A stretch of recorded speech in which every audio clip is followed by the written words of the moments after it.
पेट्रोलच्या आणि डिझेलच्या किमती जवळपास 10 रुपयांनी कमी होणार आहेत. पण नेमकं या बातम्यांमध्ये किती तथ्य आहेत आणि या बातम्या जर खऱ्या असतील तर त्यामागचा खूप मोठा असा हेतू कोणता आहे, या सर्व विषयांवर आज आपण या व्हिडिओमध्ये बोलणार आहोत. आणि अशाच नवीन नवीन विषयांवर आपण आपल्या मराठी भाषेत या चॅनलवर नेहमीच बोलत असतो. त्यामुळे चॅनलवर नवीन असाल तर चॅनलला नक्की सबस्क्राईब करा. जय शिवराय. मी अनुपम अंकुश कुंभार, एक मराठी माणूस. मी आता पुण्यात राहतो. पुण्यात जी पेट्रोलची प्राइस आहे ती 106 रुपये लिटर इतकी प्राइस चालू आहे. आणि जर तसं बघायला गेलं तर गेल्या काही दिवसांपासून पेट्रोलच्या किमतींमध्ये काहीसा फरक आपल्याला पडलेला दिसून येत नाही. पण आता ज्या काही बातम्या येत आहेत त्या बातम्यांनुसार येत्या काही दिवसांमध्येच म्हणजे 2024 ला सर्वसामान्य माणसांना दिलासा देण्यासाठी पेट्रोलच्या आणि डिझेलच्या किमतींमध्ये जवळपास 10 रुपयांचा फरक देखील पडू शकतो. 10 रुपयांनी पेट्रोल स्वस्त होण्याची शक्यता देखील बाळगली जात आहे. पण नेमकं या बातम्यांमध्ये काय तथ्य आहे किंवा या बातम्या कोणत्या कारणामुळे व्हायरल होत आहेत, या सगळ्या गोष्टी आपण जाणून घेऊयात.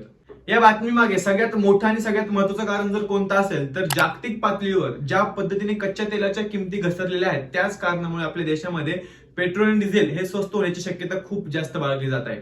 आणि त्यासोबतच भारतातले जे मिनिस्ट्रीज आहेत म्हणजेच पेट्रोलियम मिनिस्ट्री असेल किंवा फायनान्स मिनिस्ट्री असेल, या दोन्ही मिनिस्ट्रीज मध्ये देखील मीटिंग झालेली आहे या बाबतीत की पेट्रोल आणि डिझेलच्या किमती कशा आपल्याला कमी करता येईल. आणि मीटिंग झाल्यानंतर या संपूर्ण प्रकरणाचा अहवाल आपले पंतप्रधान माननीय नरेंद्र मोदी यांच्याकडे देखील सादर करण्यात आला आहे. आणि पेट्रोल आणि डिझेल यांच्या किमती खूप जास्त पद्धतीने स्वस्त होण्याची शक्यता बाळगली जात आहे. कमीत कमी 4 ते 6 रुपयांची घसरण होण्याची शक्यता खूप जास्त वर्तवली जाते. पण जास्तीत जास्त 10 रुपयांची घसरण देखील आपल्याला या संपूर्ण बाजारामध्ये पाहायला भेटू शकते. फक्त कच्च्या तेलाची किंमत कमी होऊन आपण पेट्रोल स्वस्त करू शकत नाही. त्याच्या मागे अजून एक गोष्ट असते ती म्हणजे सेंट्रल उत्पादन शुल्क जे असतं ते शुल्क देखील कमी करण्याचा विचार भारतीय सरकार करत आहे. जवळपास तो शुल्क गेल्या वेळी कमी केला होता मे 2022 मध्ये. त्यानंतर त्या शुल्कामध्ये कोणताही फरक आपल्याला पाहायला भेटत नाही. पण आता 2024च्या सुरुवातीला त्या शुल्कामध्ये फरक होऊन किंवा ते शुल्क अजून थोडं कमी करून पेट्रोलच्या आणि डिझेलच्या किमती कमी करण्याचा प्रयत्न भारत सरकारचा दिसून येतोय. आता या मागचा नेमका हेतू काय, तर हेतू सर्वांनाच माहितीये.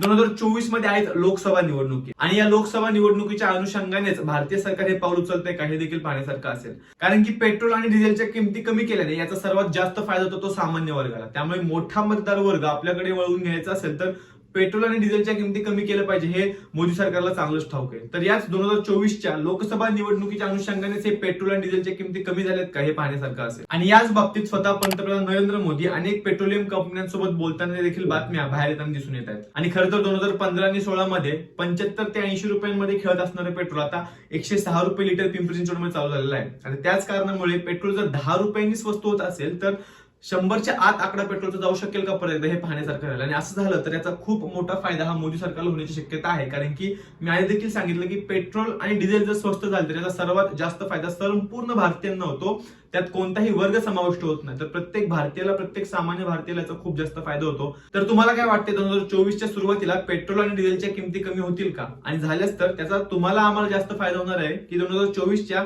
निवडणुकीमध्ये भारतीय सरकारला जास्त फायदा होणार आहे? तुमचं मत मला कमेंट्स मध्ये नक्की कळू द्या. आणि व्हिडिओ शेवटपर्यंत बघितच आहात यासाठी मनापासून धन्यवाद.